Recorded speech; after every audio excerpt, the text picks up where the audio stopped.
I have so many people asking me if I help them with their strategy. All these people saying, I will pay you an obscene amount of money to build these AI workflows. And can you hire some of the humans in the loop and just manage them? I just want one person to hold accountable. You know what? I know how to scale the crap out of these three. And if I did these for less than the cost of one, and I guarantee 10x volume for 1/10 of the cost, that's a no-brainer. So that's what we did.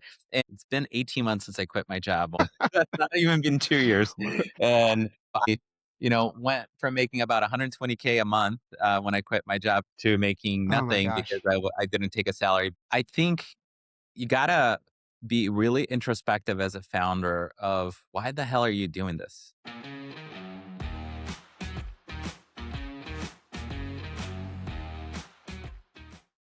And welcome to the Startup Innovators podcast, where we look at some of the hottest companies on the planet. And man, I think we've got one today. We've got Marcel Santilli, who is the CEO and co-founder of GrowthX AI. And I am pumped. He's in my neighborhood. He's sweating it out like we all are in San Francisco with our 80-degree weather. So how are you doing today, Marcel? Excited to be here. Thanks for having me, man. Well, I'm really pumped because as we talked about pre-pod, the pain points you're trying to solve today with your company, not only am I personally experienced them, I got to think almost anybody that owns a company right now is thinking about this, is experiencing some of those pain points, if not all of them. So I think the timing has never been better. Your story is amazing. I hope people learn a lot. It gives them some inspiration and maybe some guidance for how they can make that transition into this heavily evolving agentic world. So I'm excited to have you here, and I'm ready to do a cool intro because most of our guests are somewhat new, particularly these hot startup companies, and our audience may have never heard of them before. So let's rock and roll.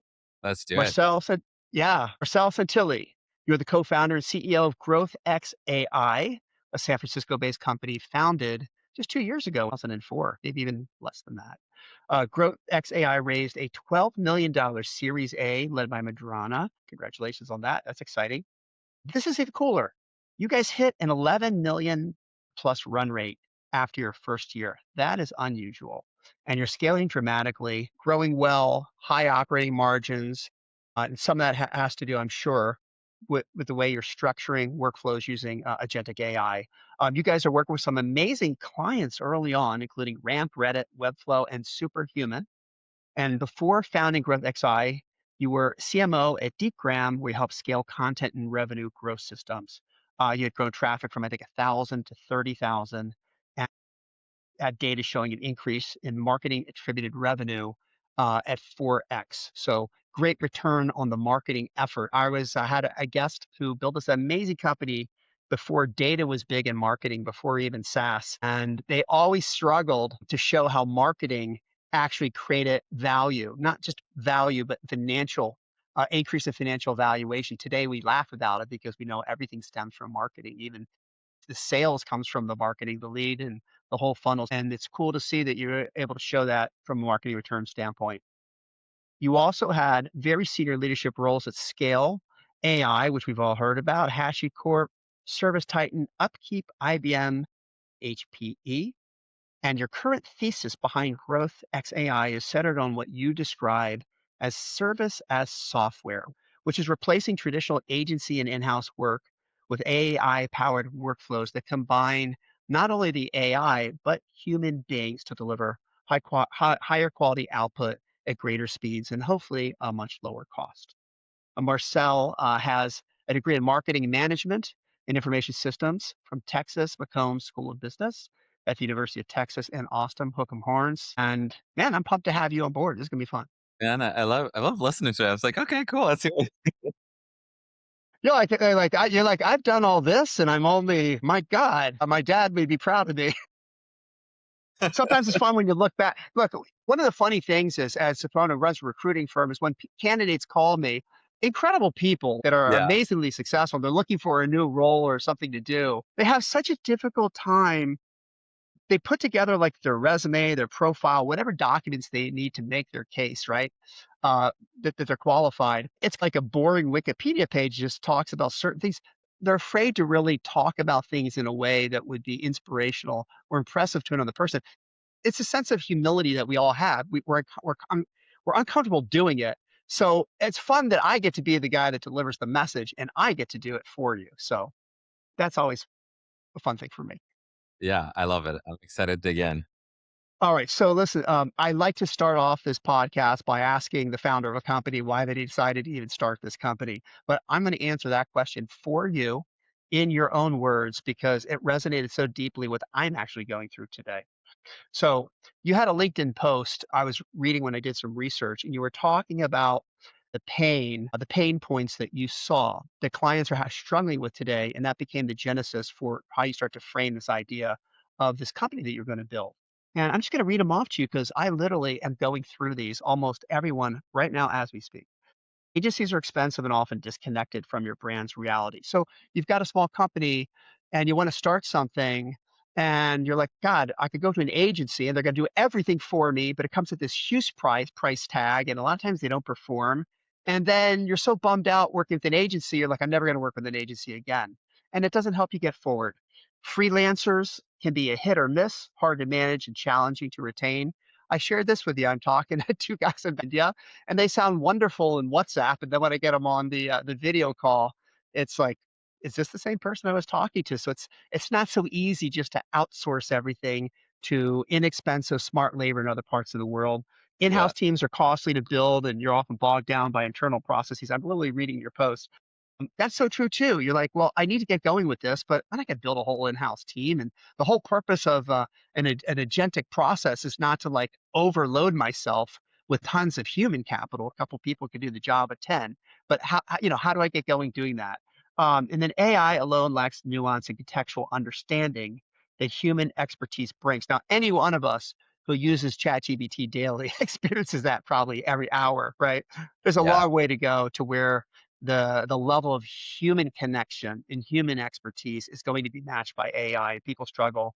And this is kind of a cool one you put down. Software tools require your team to do all the heavy lifting. Yeah, the software platform provides the tools for efficiency, but the human being is walking down that path, having to manually do things within the platform.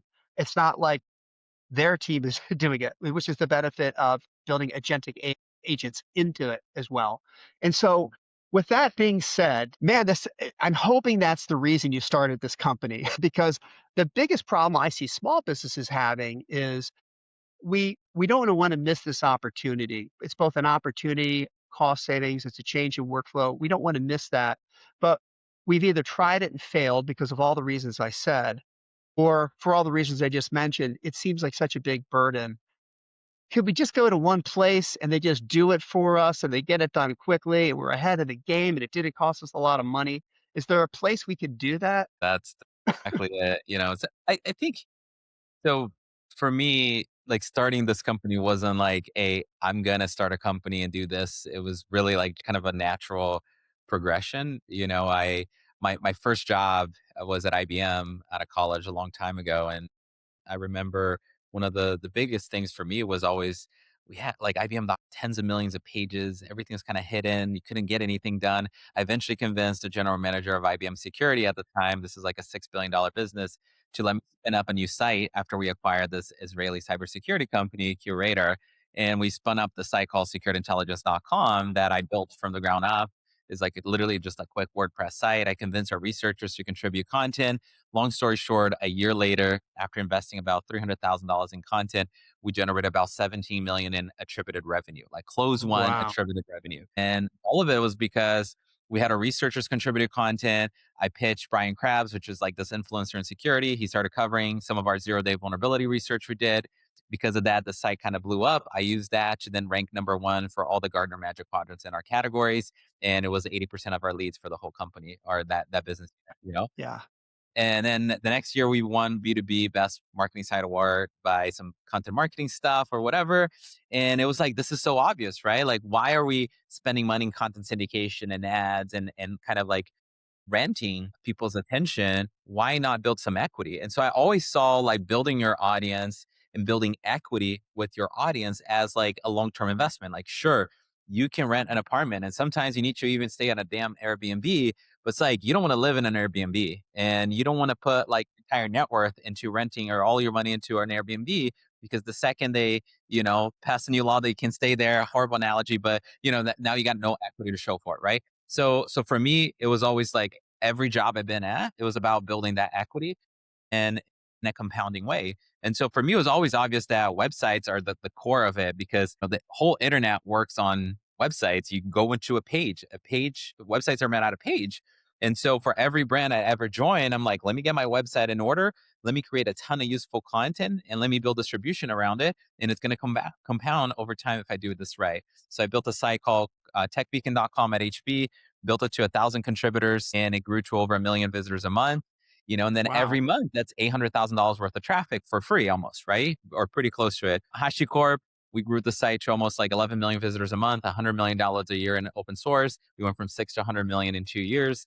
Then Service Titan, we stood up this new content program called the Toolbox. It's still there. It took them public. I wasn't there when they went public, but the strategy, even for contractors and home services, people Yeah. worked. And it kind of kept going, Skill AI and then GPRAM. What? But every time it never got easier. Like the whole thing I talked about on the pain point, it never got easier because I'm trying to stand up these like content engines, and it is essentially building a publication, is helping brands become publishers and creators. And it was hard. I had to hire managing editors, freelancers, writers, get experts either internally or externally to contribute content, freelance graphic designers to do the graphics. I need to have somebody staging the content in the CMS. I needed to have like some social distribution, like all those things. Yeah. And it was a lot of work. And it never got any easier until when I was at Deep Ram, they started building AI workflows. And we 24x our traffic in a little over 3 months. We went from, like you said, about 1,000 to almost 30,000 people a day on the site. And and then from there, I just started doing workshops because I'm like, you know what? I was a Skill AI. We were creating a lot of the pre-training data for some of the biggest frontier labs. And so I saw how the sausage was made, right? And it wasn't until a few years later where you could actually apply this to real work and actually work. And so I was like, everybody should retool themselves right now, And so I started teaching people like prompt engineering, how to build AI workflows within the scope of like content and marketing and what we're doing. And I did a workshop, 33 people paid $500 to come to it. And out of that, people were like, hey, this is incredible. But it was kind of like deer in the headlights. Like the first 30 minutes or an hour of the 5-hour workshop, it clicked. They're like nodding Yeah. their head. And then like Then you they get get 2 hours tired. in, people are like deer in the Yeah. headlights. Yeah. And you're like, by the end of it, it's like, I feel like my life was changed, but I have no fucking clue what to do from here. Uh, This is me watching YouTube videos, by the way. yeah, it's like, I Yeah. don't I mean, trying to learn this stuff. and also I have a day job and can you just help me? I'll just pay for you to help me. And so the aha moment there was like, wait, hold on. I have so many people asking me if I can be their fractional CMO and help them with their strategy. I have all these people saying, I will pay you an obscene amount of money to just adapt and build these AI workflows for me. They're now agentic. And also I'm really shitty at finding people. So can you hire some of the humans in the loop with good taste and just manage and performance manage them? I just want one person to hold accountable. You do those three for me. And I was like, you know what? I know how to do these three and I know how to scale the crap out of these three. And if I did these three for less than the cost of one, and I guarantee 10x volume for 1/10 of the cost, like that's a no brainer. So that's what we did. And it turns Wow. out like people just wanted. So then by the time I quit my job as a CMO, we were a little over 1 million in revenue, highly profitable. And I quit my job by the end of 2024. We were a little over 2 million in ARR and still highly profitable. So then last about a year ago now, we raised our Series A, but we were bootstrapped and profitable. And then since then, we've been able to 9x ARR this last year, and it's been a fun journey. We're a little over 90 people, which is insane, and I think it's a testament to For an just agentic AR company, I'd say it is. yeah, and I think we were we were like, oh, you guys are just an agency, you guys are just service, and I was like, sure, and customers got it right away, and we're outcomes driven. And I think now you see YC requesting more service to software businesses and asking for agencies, AI agencies, and I don't think people realize, but I was the buyer. So there's 100,000 marketing agencies in the US alone. Like that is not a feature, that's a bug. So would do you consider yourself an agency or like an AI platform company or I think developer? we're a hybrid. We focus on outcome, right? And the outcomes we focus on is compounding growth. And the biggest driver of compounding growth, we believe, is your website. Because guess what? 80% Really? of training data is still pages on the internet.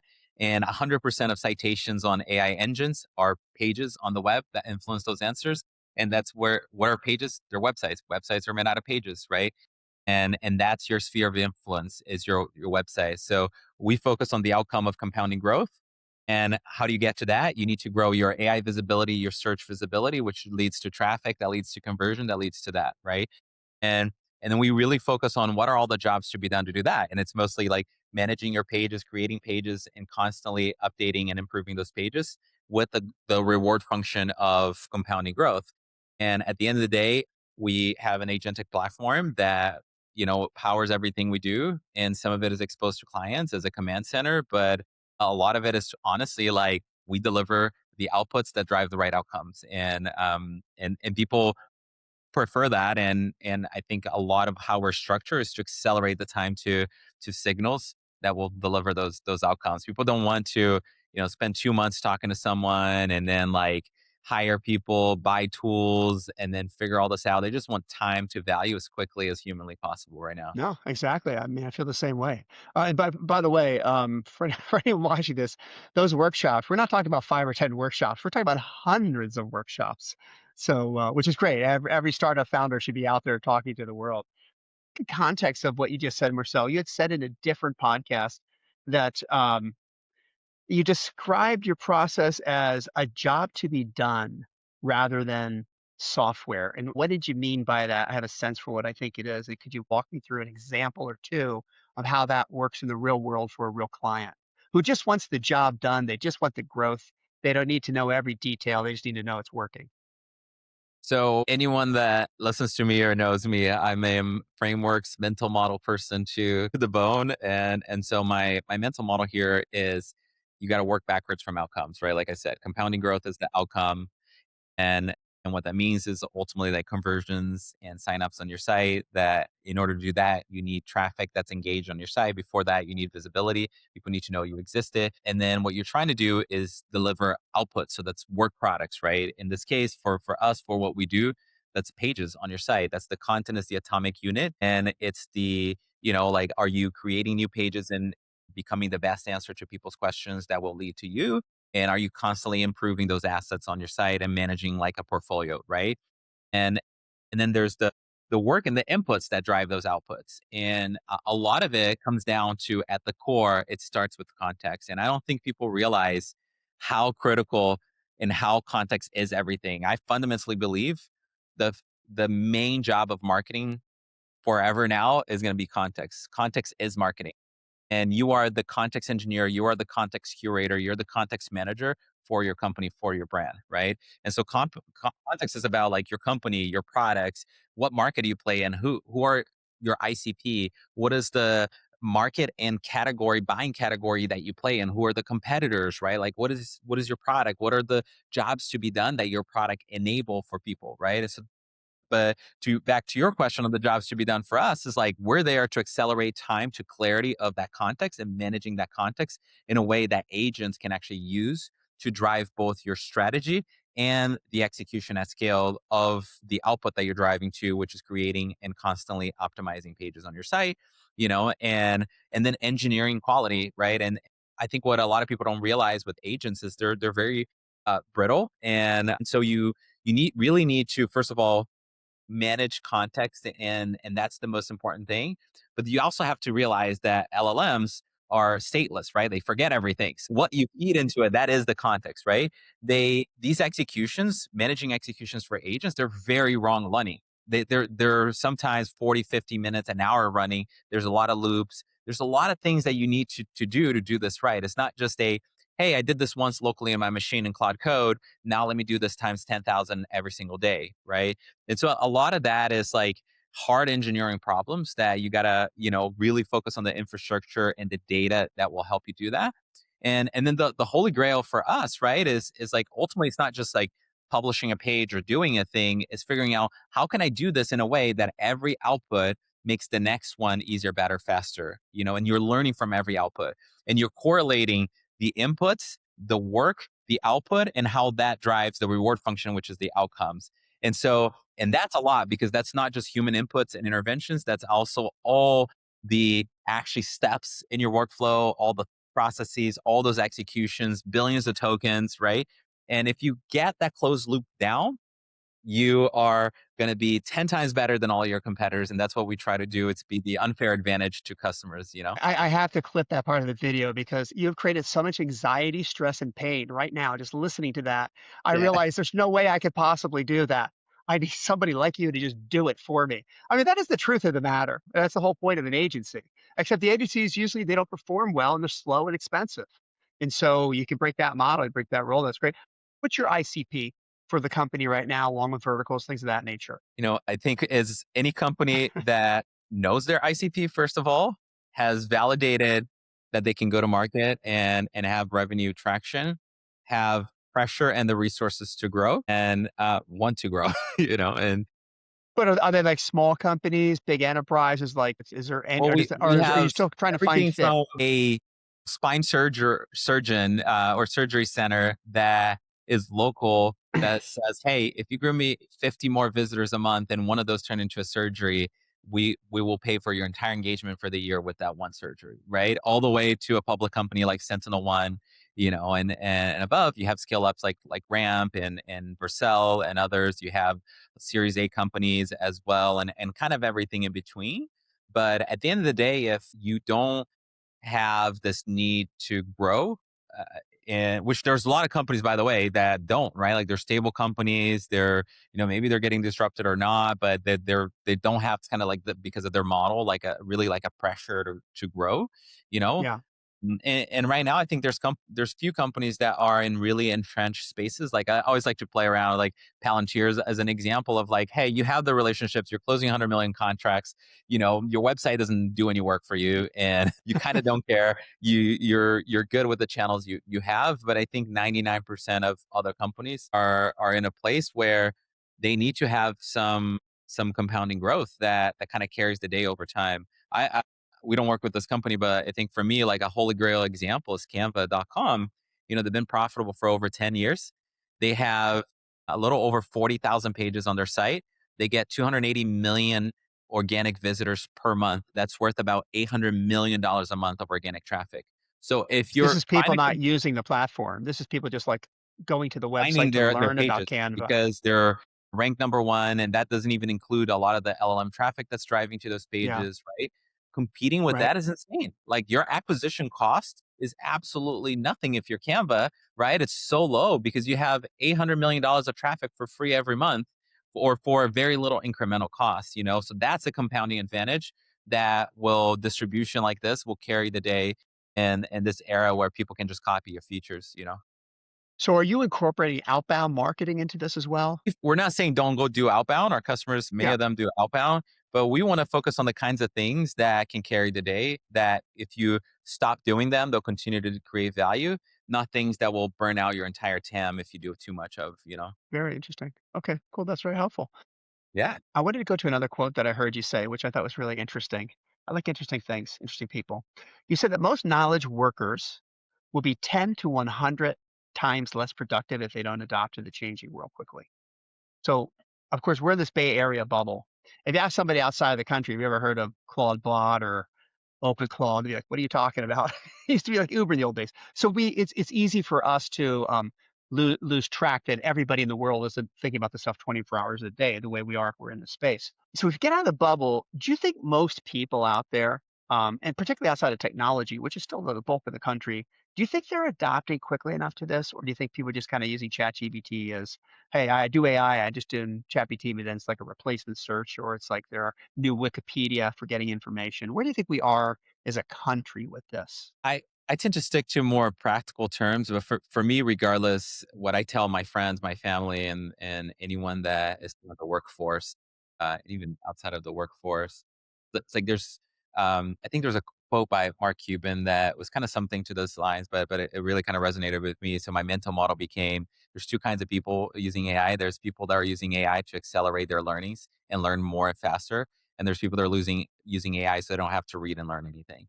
And Yeah. and I think and then there's the people that are just like completely ignoring. And so we'll talk about that in a second here. But that to me is like, if you're the kind of person that you're truly using AI to accelerate your learning and you're using that to compound and make your thinking stronger and better and connect dots faster and really, really compound your impact, then you are going to be 10 to 100x more valuable. And companies are going to start to realize that the other two are either completely like blocking everything else because they're doing nothing. And it's like, it's so obvious this person, shouldn't be here. Or they're going to be the slop cannons, right? They're going to be the slot machines, where they're just creating so much noise in the wrong direction. They're going so fast in the wrong direction because they don't actually use AI to think. They use it to just spray, you know, that those are also going to be replaced really quickly because the rework on that side is really, really be really bad, Yeah. well, Yeah. like, it's not just using AI or not using AI. For me, the mental model is like how you're approaching it. And are you approaching it from first principles in order to accelerate your learning and internalizing that learning, not to skip your learning or skip your thinking, and for me, it's always like the mental model is like you have to be effective because before you become efficient. One is about direction and the other one is about speed. If you go fast in the wrong direction is way worse than going slow in the right direction. But ideally, Yeah. you're getting effective in direction first, and then you're accelerating the crap out of it, and then AI can accelerate. So some of our best engineers and our CTO co-founder, like they'll do sometimes a week of planning and going back and forth and creating these plans and things like that. And then the code execution, the building part is so much faster now. But if you don't spend that week, you're just gonna go so fast in the wrong direction. So am I cheating if I just outsource everything to GrowthX.ai? Am I cheating myself and not really learning about AI by having this great company do all this great work for me, and I just get good results? I'm joking around with you, but there is No, that side of where you would say, yeah, I just if I could outsource it to someone that's using it as a force multiplier, and I don't have to learn it all I care about in the immediate term is I don't want to miss the opportunity. I want to grow and I won't fall behind. yeah. Well, I don't think growing or what we do is 100% of the jobs to be done inside of Yeah, a company, right? And so it's really about what's core to you. And yeah, and if you're Canva and you took it really seriously in building compound and grow organic growth to your website and you did that from the day one and today you have this unfair advantage, like good for you. Like, and if you figure out how to do that in house and it's humming and it's working and it's highly effective and you have no bottlenecks, hell yeah, like go for it. Like you do not need us. Like, great.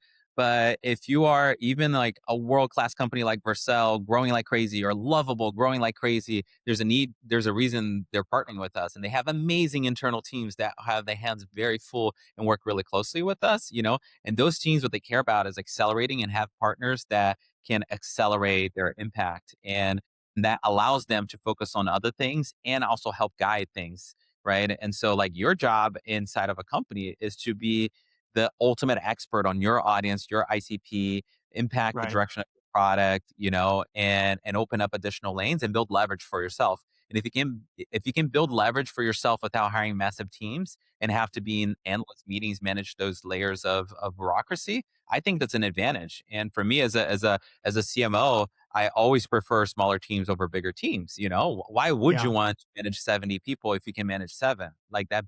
You know, and if you can have partners that give you both the tech, implement the tech, but also help with the strategy, accelerate the strategy, and bring amazing experts to the table, and you can hold them accountable and they accelerate what you're doing, then that's great, right? Like, but it's not for everyone, and that's why, I had this just to kind of as a side note. I remember I talked to the CMO, it was about like 6 months ago, and I remember him so proud. He had been there for 6 months. His website looked like complete effing garbage. And he's like so proud that he had hired this engineer first and was his first hire, and that they built all this agentic infrastructure and then all these things, right? And I'm just like, your website looks like garbage. You haven't not touched any pages on your site, and your site is declining and pretty much invisible. Like, congratulations, you replicated a crappy version of infrastructure that exists there, and like, with too many agentic employees doing nothing. yeah, and you didn't move the numbers. And at the end of the day, your job is to move numbers. And now you shouldn't skip the learnings though. Like, because you're working with a partner, you shouldn't skip learnings and learning for Yeah. yourself, retooling yourself. I asked that question tongue in cheek, obviously. Yeah. In recruiting, recruiting today, because we do all leadership recruiting, people come in and at the VP, C-level low. And I think a lot of clients today are thinking about, I need someone to come in and, to build my organization, but I want them to know how to build it using agentic AI from inception, like that becomes one of the key selling points for why you're going to get a job in the future. So if you're a CMO and you're going to make that transition, right? They just don't want someone who knows how to perform and knows the business. That they want to know somebody who can build a team like a greenfield starting out. And so that's why I say, do those people come in with all the knowledge, or do they have strategic partners, as we would call them, like you, so that when they go in to build the team, they're doing some of it organically, but some of the other functions that we just talked about, they would have like a couple key strategic suppliers like you would be to provide that. I love that because a great example for us, right? We've used strategic hiring partners for some really hard to get roles and roles that we needed to get it right and get it fast, and we cannot afford to get it wrong. And we were willing to pay a pretty big premium in getting the right people in place right away. And there are phases in time that we need that. We've also used external partners where there are evergreen roles that there's spikes that you need more, sourcing and things like that, right? And at the very beginning of the company, I certainly didn't hire a head of talent as my first hire. So it was 100% outsourced, right? And so there's Yeah, phases of the company that you need external help, regardless of the function for different reasons. At the beginning, right. because you're like, my job is to go to from 0 to 1 and not freaking die. I'm not going to figure out how to build this function myself right now. And then you get to some other part, you're like, hey, I kind of build some of the bones a little bit better now. And I understand what I need in house. But now there's like this very important need where I'm not going to go hire a tier 1 recruiter and talent executive with like, amazing network. Like I'm willing to rent and accelerate this time to value and this outcome for me. And there's other times where Sure. it's just like there's these spikes in the company, right? Like so you have this predictable demand of capacity that you need for whatever function like recruiting, and there's like these spikes, right? And when the spikes happen, you need to have partners that can fill those spikes, right? And otherwise, you're just going to take 3 months to hire capacity in order to fill that spike, and now your business is effed. And Yeah. so, like, there's multiple reasons why you need, I think, outside help in every function, and then you just got to be, I think, pragmatic about build versus buy versus rent at times, Yeah. and hopefully, when you're renting or buying, it's coming with things that will deliver compounding growth no matter what, and compounding help. No, I think it's a really great point because, particularly like at a higher level of recruiting with the senior leadership, you don't know when you're going to need it. That's the problem a lot of times. We used to always joke around that everybody in every family, in the family, they need to have a police officer or a lawyer. They need to have a doctor. There's all these different functions, but they definitely have to have a recruiter because what happens is a great person gets recruited away from you. Happens all the time in a market. The whole industry is built around stealing great people. And so, although you could be like, "Hey, I've got 4 months. I'm going to plan this out. I'm going to do it internally." Then what happens is somebody walks out the door. So we got a nightmare. So and so just left for whatever reason. It could have been they recruited away. It could have been a personal thing. Could have been an accident. Maybe it just didn't work out. And now you're like, I needed that person replaced tomorrow. And so then you've got to go into the network. So I think there's Yeah. that nice balance. Are you guys like a tech company, or you were super agentic agency that's applying agentic tools? In terms of how large can this company be? Obviously, the folks that invested in you, the VCs, saw this as having potential VC returns. So they saw it more than just a super agency, but some type of tech investment that fit into the portfolio. Yeah. Like for me, I'm not building a company as like I don't consider myself a serial entrepreneur. This is my life's work, and I think this is different for me. I'm not saying Hmm. there are plenty of other people that kind of fall in this category, but for me, it's like fundamental.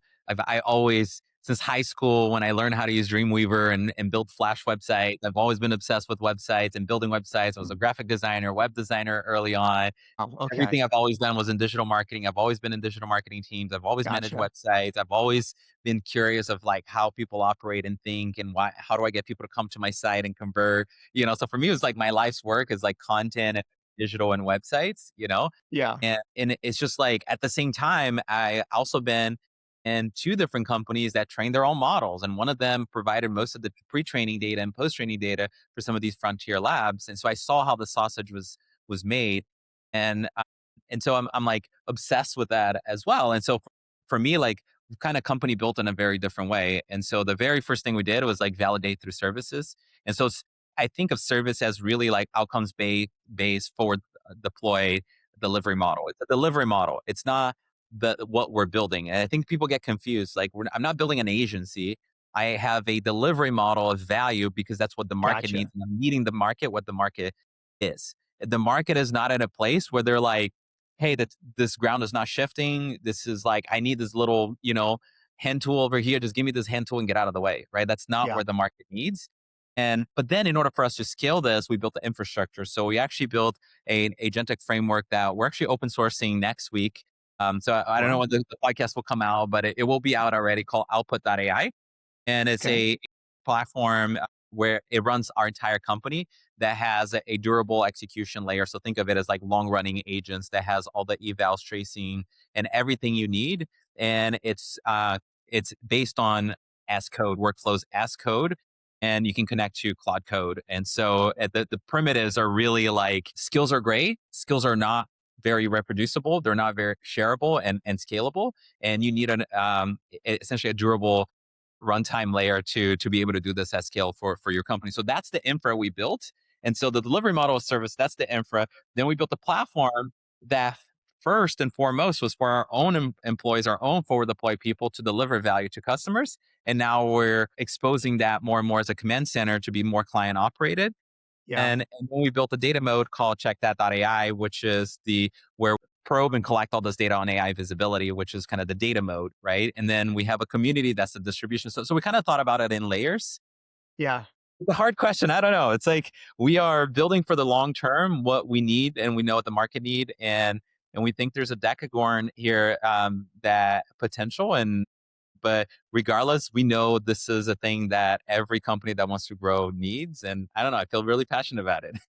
Well, I was gonna say that, like, look, I have not just for the podcast, but I mean, over my life, I've interviewed thousands in sales and marketing and running a recruiting firm, founders of companies, and my God, I mean, you're at the very top in terms of if you want to see the passion and joy and true belief in what you're doing. Like, if you had to pick 10 places to work or 10 companies to work with, right, as a potential providers, and you just wanted to go, who do I believe is going to be here for the long term? Who do I believe is going to not sleep? Who do I believe is going to um, live and breathe this every day of their life? Not just because you're saying, because you just told me the whole history. I know you're a web designer, so you're in graphic software. I mean, everything, the creative side of it.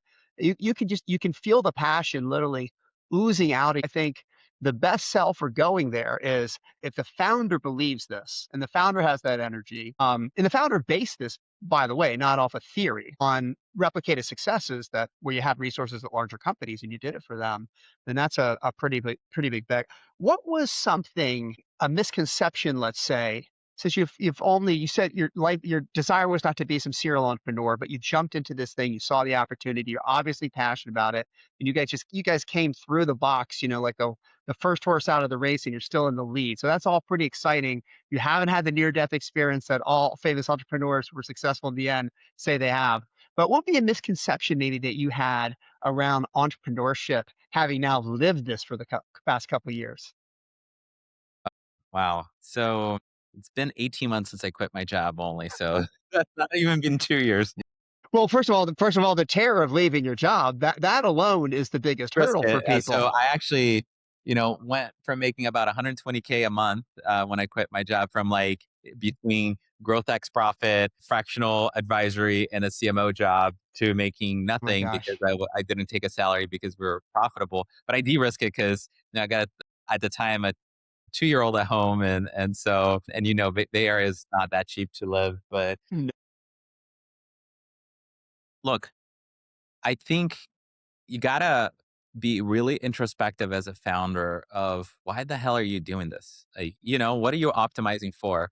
I have so many people that come to me and they're like, "Oh, I think I'm just gonna start something and just raise some money." I'm like, first of all, don't start with I want to raise money. Like that's the wrong place to start. Start with like what can I build that I'm so passionate about that's going to be so successful that hopefully I don't ever need to raise money. But if I Yeah. do, it's going to be an accelerant, not a drug, right? And what our board member Karan, managing director at Madrona, and our main investor, he always said same thing with sales, right? Like don't use money or sales as a drug, use it as a fuel. And Yeah. and and what that means is like you can fundraise in order to cover up a lot of shit, and you can sell in order to cover up fundamental issues and cracks in your company, but use it as a fuel. And so I think like that stuck with me I think the misconception also with founders is this desire to go fast on the wrong thing at the wrong time. And what I mean by this is like I see founders that are in the 0 to 1, and that time is so precious. And I wish I kind of had spent a little bit more time in that 0 to 1 and building foundations earlier in that 0 to 1. But I was so focused on revenue, right? I was so focused on go Yeah, to market validation because I'm a go to market growth person, right? And I think founders, that's a big misconception. They want to accelerate revenue when they should be accelerating time to learn and scalability of their business, or they want to accelerate hiring because they just raised an F ton of money and that's the time to get it right, not to get it scaled, you know? And yeah, one of the biggest hiring mistakes we made was like hire, hire, hire fast. Money hit the bank. Let's effing go. We're capacity constrained. You know, you're trying to amplify something in like in an artificial way and not in yeah, a like progressive, like fundamentally good way, you know? And um a- and then like I think people just need to this doesn't fit everybody, right? Like we have companies that work with us that raise an obscene amount of money, but I always appreciated when I was at HashiCorp, they always were like, I'm raising less than I could, I'm raising at a lower valuation than I could, and I'm raising it later than I could, you know? yeah, And that always felt like the right thing. It was like they weren't like quick to raise, they weren't quick to pump valuation, and they weren't quick to dilute everybody. And it just felt very like pragmatic and very like yeah. thoughtful and intentional. And so like intentionality, first principles, knowing when to accelerate and when to slow down. Although there's like this pressure, like I just move fast, you know. And I don't know. This is like it's hard being a founder, and it's the hardest job I've ever had, and it's the best job I've ever had. Uh, and being a a founder and a new dad is extra hard That's always fun. and rewarding, you know. So I don't know. It's like I love it, and it's hard as hell. It is. It is. Well, is that old saying that when you have a bunch of kids, you can play man to man for a couple. Then after you get to 3 to 4, it's all it's all zone defense. I've had Forrest. I know what that's like. I really appreciate being on. I want to end it with that because that is such a great ending. It'll be funny to ask the same questions maybe 2 or 3 years down the road as things transpire and grow and everything. But I would end it by saying that you, my friend, you are the drug. I appreciate it, Get a man. little Thanks Marcel, for you know having what I me. mean? I mean, Appreciate it. yeah, the amount of energy is so contagious that you wish want to go out and conquer the world and do it. And I think so much of it you said it's the passion of loving what you're actually doing because you've been doing it your whole life. So you've always had that natural, like the person gets the new graphic software and then the new computer and like it's fun for them and they make it their industry, they make it their career. And then as the technology evolves, it becomes even more exciting and more fun to them. That passion just shows through. And it is also cool. So many times you see founders of companies, they came out of sales or they came out of engineering or they're product people. They're not really marketing people. So the thing that you do best is growth. So what a great founder for a company because they're always going to be focused on growth for their own company. Not everybody says I want to grow, but not everybody knows how to grow. That's where your impact is. So if I could see for you, if I can't grow my own company, then what am I even doing? Because that is my job. And I Yeah. just think it all shows through. And so, like I said, talking with you, I feel like I am taking, I don't know, Adderall or something because I'm jacked up. I want to go work. So keep bringing that Yeah. energy and that quality to the team and to your clients. And you're definitely going to be the big player in the space. I appreciate it, man. And like maybe I'll say one last thing, which is like Sure. we've always had this the these principles that we wrote down at a company, you know, and I'm like I started this company not to work with a-holes.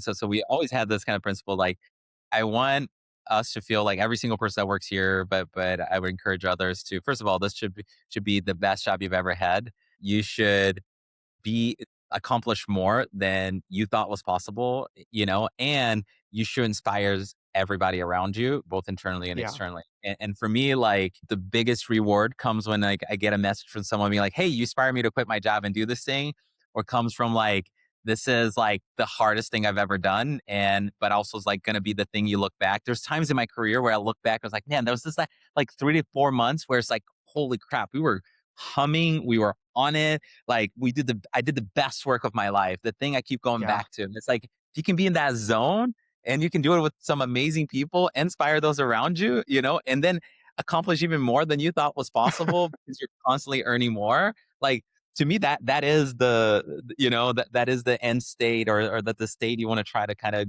be in, and for those that picking companies to work for, start their own companies, hopefully they like pick companies kind of like that. They're a little bit more missionary and less mercenary, hopefully. Yeah. Although for each their own, so good luck to everyone. Well, I think for a lot of people too, they don't think they are the thing that they really are. And I think there's definitely a true serial entrepreneur in you. Based on everything you just told me, even when this company's successful, and even when it comes to the end of the road, unless it's, the next Google and it lives forever and outlives everybody, I have a feeling that you're going to get back into the game again, doing other stuff because everything that you just talked about, inspiring people, mentoring, building, going together on that ride and achieving things that you didn't think were possible. That's why people are serial entrepreneur. That's the juice, and that's what keeps them in the game over and over again. So good luck to you. This has been super exciting. I'm going to work till about 3 in the morning now, thanks to you. And I really appreciate you, Marcel. All Stay right. Thanks for cool. having me, Tim. Stay cool this weekend.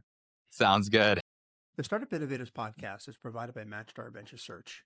If you're interested in any of our executive roles or need help sourcing world-class talent for your company, check out our website at matchstar.com.